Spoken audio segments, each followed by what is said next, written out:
Today on Generation Gap Gaming, we're going to bring you our top 10 best Cuphead boss battles. Let's get started.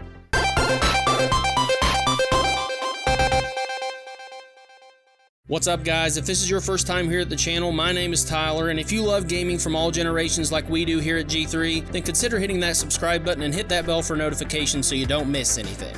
Since the kids and I both love this game so much, Blake and I are going to tag team this top 10, so make sure you let him know if he did a great job in the comments below. Number 10 on our list is the lovable but mostly maniacal Pepe the Clown. I was immediately drawn into this battle because of the roller coaster at the entrance, and man, it did not disappoint. Pepe comes at you right from the start and tries to run you over with a bumper car. This level is so challenging because there are so many different enemies and obstacles you need to keep an eye on in both the foreground and the background. Properly timing and dodging the train was what I struggled with the most, but I love the carnival atmosphere, especially the balloon animal dogs and the shooting gallery ducks. The animation of course looks wonderful, and our favorite part is the final phase of the battle where he transforms into a carousel type ride. With these platforms you have to quickly jump on and dodge these insane little baseball throwing penguins. I know this part of the battle looks so busy on screen, but it gets your adrenaline pumping, and it's a great payoff when you finally take down this clown. Hey there, it's your boy Blake here, and number 9 is one of the most difficult battles we've faced in Cuphead, but this boss and level looks so amazing that you can't help but love it. I'm talking about Jimmy the Great and Pyramid Peril. I mean, how cool is this muscle-bound genie riding around on his magic carpet grinning the whole time while he's trying to destroy you? The first phase of this battle is even ridiculously hard. We still never figured out how to dodge all those gems and treasures he shoots out without taking a hit. Phase 2 is crazy too, with all those pinwheels of death coming right at you while he's trying to fly through the pillars. Even though the marionette phase is tough, I still love the part because the marionette just looks awesome, and when you combine him shooting his bullets along with the floating hat, it just gets insane. The desert in the background of the level looks absolutely amazing and really brings it all together, and we celebrated quite a bit when we finally beat Jimmy. Next on our list is a special boss fight for us because it was the first one Blake and I beat in co-op mode. Coming in at number 8 are Arabian croaks in Clip Joint Calamity. These frogs do not mess around and really gave us our first serious challenge in the game because it was the second boss battle we faced. We had a blast taking down the fireflies and energy balls during the first phase, while jump dashing and avoiding that crazy fan during the second phase. It's very intimidating when Ribby and Croak fuse together for the last phase and turn into the slot machine. Our favorite part of this level was choosing who gets to parry the pink slot machine handle to see what this slimy duo was going to throw at us next. The music in this battle and the speakeasy vibe is just great, and I still remember how much we screamed when we beat this one the first time. Number 7 is the battle with the not-so-sweet Baroness Von Bonbon in Sugarland Shimmy. I mean, there are so many challenging and beautifully animated characters like the Jawbreaker, Gumball Machine, Waffle, Candy Corn, and the Cupcake. Trying to make it to the final fight with 3 HP is not easy.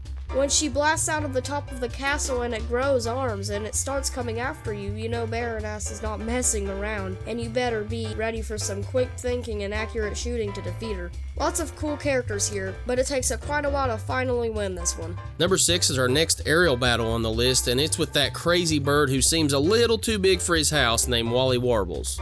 The first phase of this battle starts out pretty easy because you just gotta dodge some eggs and bullets that Walle fires at you. Just before you get to the second phase, Walle will start flapping his wings like crazy and shoot out projectile feathers everywhere. It can be a little overwhelming, but once you get the hang of it, it's so much fun trying to quick dash around the feathers. Phase 2 has you take on Walle's son, who is apparently the brains of the family. What's really convenient about this phase is that his son will try to shoot you with a gun that shoots pink bullets, so you can rack up quite a bit of parrying power here. The final phase is by far my favorite part of the battle, and I think it's absolutely hilarious when they bring Walle out on a stretcher to try and finish you off.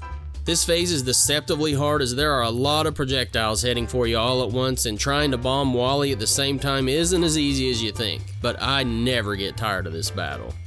Coming in at number 5 is the Phantom Express train battle in Railroad Wrath. The train is made up of 4 mini-bosses that aren't the most difficult to beat.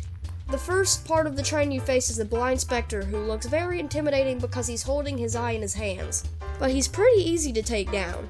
T-Bone, the skeleton conductor of the train, is next, and this is where you gotta become an expert in steering the cart back and forth to send him packing pretty quickly. The Blaze brothers are next and are the downer of the fight, and they have pretty easy patterns to recognize. Now you finally make it to the head of the train, who is definitely more complex than the other bosses because you have to manage moving your railroad cart, parry the tail of the train to open up the boiler door, and give all you got to take out the flaming heart in the boiler and finally get the soul contract. Number 4, in my opinion, is arguably one of the most difficult battles in the whole game. I'm talking about that bubblegum chewing hunk of junk named Dr. Call's robot. This battle is non-stop and relentless right from the beginning when you have to destroy 3 different targets on the robot before moving on to the next phase, while dodging all kinds of lasers, bombs, and even a head cannon. The background setting of a junkyard looks great and pairs really well with the tone of the fight. Be prepared to die many times during the fight, as it gets downright brutal when you start fighting Dr. Call himself in a floating robot head launching a ridiculous amount of jewels all over the place in any direction. I don't even want to know how many times I died trying to beat this boss, but you'll let out a big sigh of relief when you finally destroy him. Next on our list is actually Emma's favorite Cuphead boss, so I'm going to have her help introduce it. Hey there, it's Emma. And number 3 on our list is the evil mermaid, Calamari. She is definitely my favorite Cuphead character because I absolutely love the Little Mermaid, and she's the perfect mix of the cuteness of Ariel and the evil of Ursula. Seriously, Calamari is adorable, and I even have a t-shirt with her on it. Back to you, Daddy. Great job, Emma. I completely agree that Calamari is an awesome fight and actually my favorite aerial battle in the game. The first phase is pretty unpredictable, like the Jimmy the Great battle, because she randomly gets help from some of her fish friends or some sword-wielding ghosts she can summon.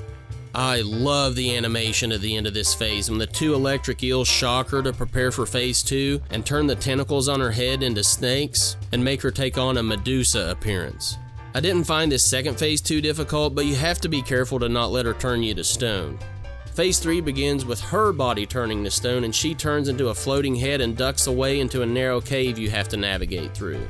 This part is so tough trying to avoid all the coral, spikes, bubbles, and the fact that she can still turn you into stone.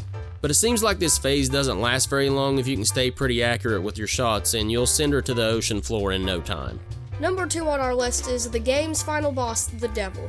We knew this battle wasn't going to be easy, and each phase of this fight is pretty tough. Phase 1 takes place in the Devil's throne room, and he uses a bunch of different attacks like crystal balls, fireballs, and his sneaky little purple demon minions. He also transforms into a spider, a ram, and a snake. I love when you get to phase 2 and the Devil pulls his skeleton out of his skin and jumps down the hole for the next stage of the fight. The last phase of the fight can be pretty intense because you are having to dodge axes, flying pink bat bombs, and random poker chips falling from the ceiling. You can watch the full video of us beating the Devil in our Final Boss Friday video if you want. Just click the card here at the top of the screen if you're interested. We had a blast making the Devil crying and finally being able to say we beat Cuphead. Now before we get to number 1, I want to share with you why I think Cuphead is a perfect game for our channel. The kids and I started this channel because all 3 of us love video games, and when we can share them together, it's even more special.